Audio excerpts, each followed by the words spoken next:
That time din po kasi Saktong-sakto nag-stop parehas na rin po kasi ako sa school nun. Bakit ka huminto? Dahil po sa hindi na po mabayaran. Financially unstable na po talaga. Hindi kaya. So, ayun. Nagtulungan kami. Binibigyan niya ako, tutulungan ko siya. Then, ayun po, nag-click po siya. Pero not enough po talaga dun po sa pag-ipon. Kaya po, nag-fast food group ako ng 10 months. Then, pagpasok po ng 2024, nag-resign na po ako para maghanap ng panibagong trabaho. Then, sa sobrang tagal ng panibagong trabaho ko, hindi pa tumatawag, biglang nag-click din ulit sa utak ko na yung, what if pa-still for my tuition? Kasi sa UST po ako then, ayun, nag-click po talaga siya. Nag-try lang po talaga ako. Then, ayun po. Galing. Opo. Ano pinag-aralan niyo yung recipe? YouTube po. Sa YouTube po. YouTube Tapos lang po parang talaga. inano YouTube lang po Academy namin. Cooking. Opo, Parang medyo inaral lang. binago-bago po. Kayo rin dalawa nagluluto. Yes po. Hindi pa sila mami. Hindi. Kayo, wow. Kayong dalawa Lahat talaga. po. Simula po sa pagluto, Wow. magbalot, All. gupit ng All. Akala namin na nagluluto sila pagpwesto, mami nyo. pag-set up ng lamesa. Talaga halos- hands-on na talaga. Yes po, lahat. Opo. So, paano ito nakatulong sa'yo? Nakatulong po kasi sa akin, sir, kasi yung pagtinda ko po sa UST, araw-araw po ako nandun. Then yung pa-still for my tuition po, parang ang catchy niya po kasi. Pastil Pastil for my tuition. May tag na gano'n. Opo.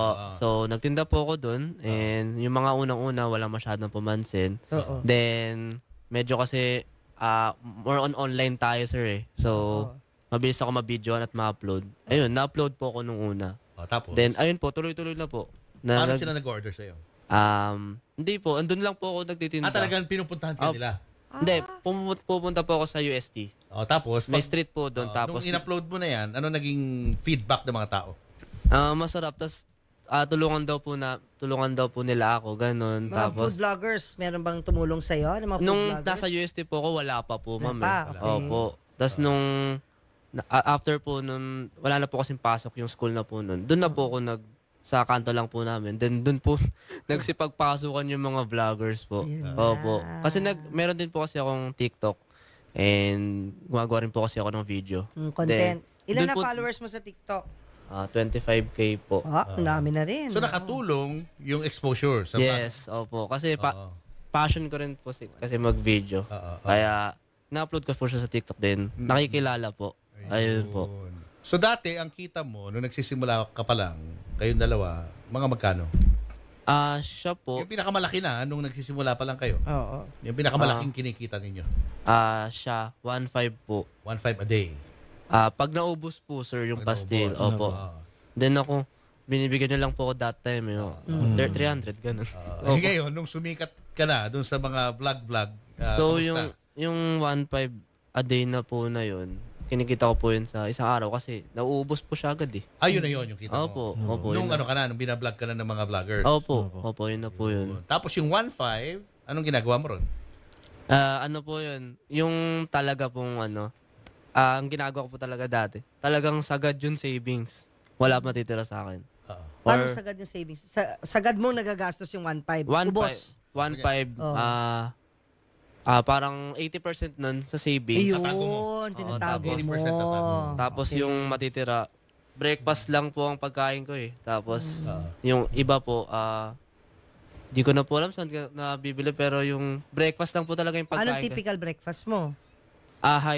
Ano po ako high meal po ako sa carbohydrates. So, Kanin. 2 kanin po agad. Tapos, hotdog, kahit ano, basta. Tapos, pag nagtinda po ako sa UST, chocolate lang.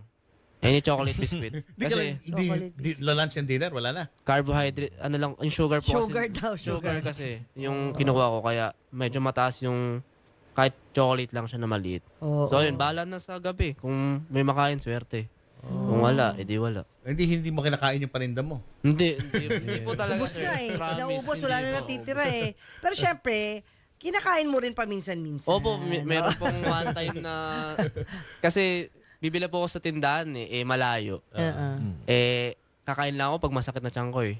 Alo? Wag, baka ma-ulcer ka. Oo nga, baka ma-ulcer ka dyan. Masama naman din yun eh, di So, ba? ayun po, talagang wala na. Kinain ko na yung pastil ko. Kahit isa lang po. So, ayun po yung worst. So sa 10 pesos na yan per pastil, mga ilang piraso ng pastil na balot ang nabibenta mo? Sa 1.5. Sa isang araw? 300 plus. 300 plus. So mga Kasi 300. Nag-calculator pa talaga ako 3,000. para sa 300 times 10 mga pesos. 3K, no? Opo. 3,000. Ilang zero lang yun. 3,000. Pero tama yung ginagawa niya. Gusto ko lang sabihin na tama yung ginagawa mo. Nasa income mo, nililes mo agad yung savings. Opo. Kasi di ba may show kami dati ni Chinkitan na mag-budget tayo. Ganun talaga dapat ang formula. Hindi yung income less expenses equal savings. Kundi hindi ka makakasave. Pag ganun. Dapat income less savings equals pang-expenses. Opo. Tama ginagawa Para saan mo yung yun. savings na yun? Yung dati po, sir, talagang tuition po talaga. Kasi po, yung kung maano yung time nung month po, 2 months or 3 months na lang po ako meron. Kaya talagang sinasagad ko sa savings po lahat ng tuition. Inipon ko po yun ng 44K po yung inipon ko eh. Pero po yung 20K po doon na naipon ko na po yun sa fast food crew ko po before. So yung balance na lang, 20 Opo. plus din. Oo. Opo.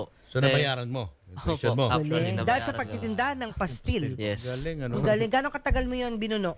3 months. 3 months po. In 3 months? Nung May lang po.